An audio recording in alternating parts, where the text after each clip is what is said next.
नमस्कार। आज हम हिंदी शिक्षण के अंतर्गत भाषा के विविध रूप का अध्ययन करेंगे।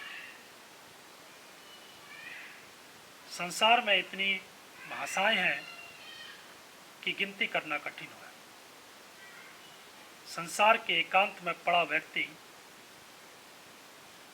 भी भाषा का प्रयोग करता है और एक सुप्रसिद्ध विशेषज्ञ व्यक्ति की भाषा का प्रयोग करता है, लेकिन दोनों की भाषाओं का रूप अलग अलग होता है।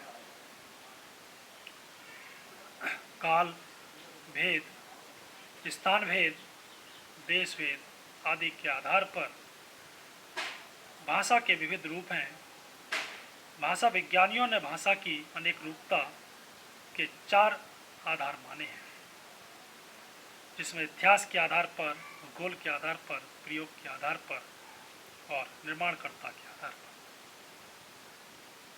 जिसमें हम सबसे पहले अध्ययन करते हैं इतिहास के आधार पर।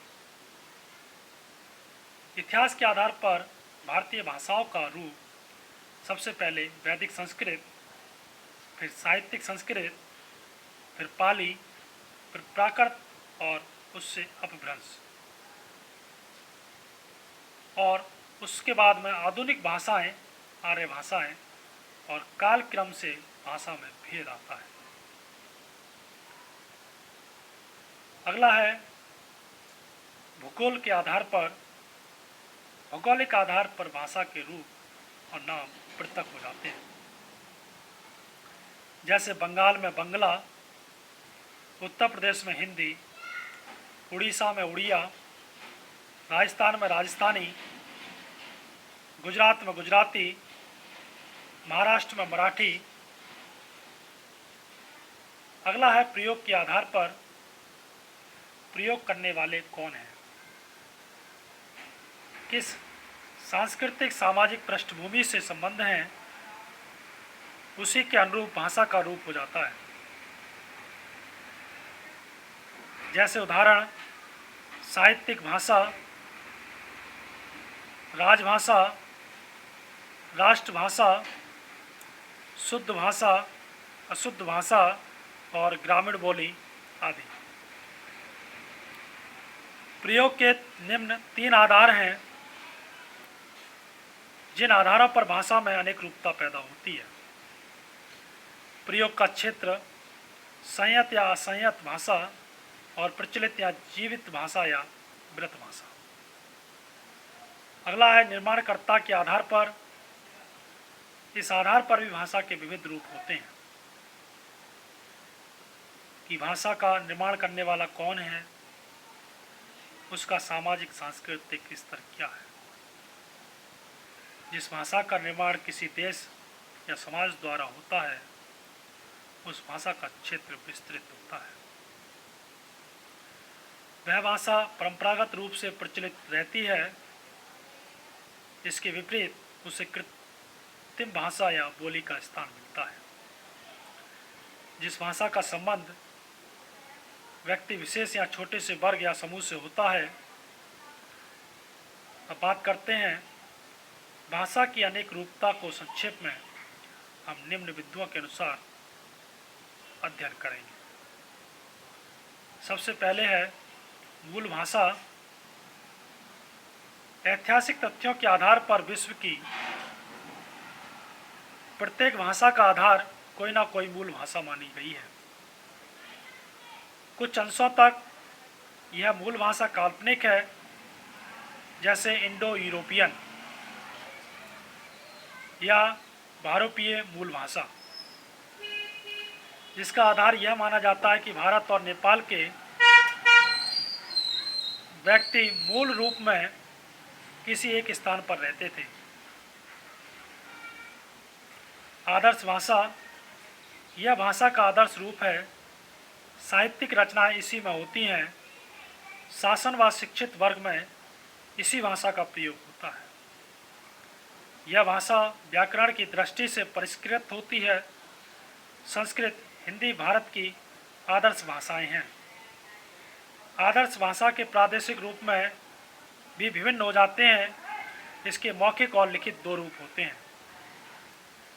विभाषा आदर्श भाषा के अंतर्गत विभाषाएं होती हैं, अपितु ज्यों-ज्यों विभाषा स्थान भेद के अनुसार होती हैं, जैसे पहाड़ी, बंगाली, मराठी आदि। यद्यपि भिन्न भिन्न स्थानों के शिक्षित मनुष्यों की भाषा में विभिन्न अंतर नहीं होता, तथापि उनके स्वर में कुछ भेद अवश्य हो जाते हैं। यह स्थानीय भेद अशिक्षितों की बोली में और अधिक स्पष्ट होता है। स्थान भेद से भाषा एकदम परिवर्तित नहीं हो जाती, अपितु ज्यों ज्यों स्थान भेद बढ़ता जाता है त्यों तो भाषा भेद भी अधिक होता जाता है। कूट भाषा में कुछ विशिष्ट शब्दों का विशेष अर्थ होता है जो उन संकेतों का अर्थ जानता है, वह ही उसका अर्थ समझ सकता है। इस प्रकार की भाषा का प्रयोग राजनीतिकों, विद्रोहियों, क्रांतिकारियों आदि द्वारा किया जाता है। इस प्रकार की भाषा का प्रयोग चोर, डाकू, आतंकवादी आदि भी खूब करते हैं। जैसे प्रयुक्त कूट भाषा और कूट भाषा का अर्थ निकल कर आता है, गर्मी बढ़ रही है, आंदोलन तेज हो रहा है, स्वागत करना, पिटाई, अमर कर दो, मार डालो। बोली जो भाषाएं प्रांतीय स्तर पर शासन द्वारा स्वीकृत हो जाती हैं वे विभाषा की श्रेणी में आती हैं।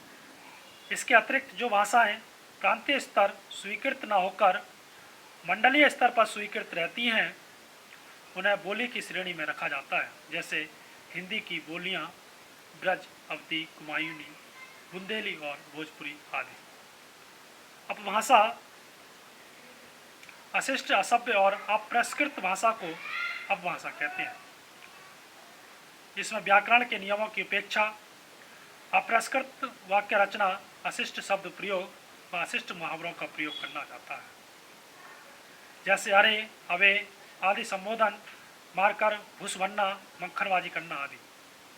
विशिष्ट भाषा विभिन्न व्यवसायों के आधार पर भाषा के विविध रूप समाज में दिखाई देते हैं।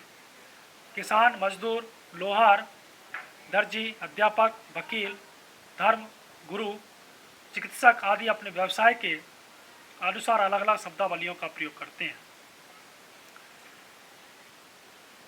कृत्रिम भाषा यह भाषा परंपरागत नहीं होती है। यह भाषा सुबोधता और सुगमता को ध्यान में रखकर निर्मित की जाती है। इस तरह की एक दर्जन से अधिक भाषाएं विश्व में प्रचलित हैं, जैसे ऑक्सीडेंटल, नोवियल आदि। धन्यवाद।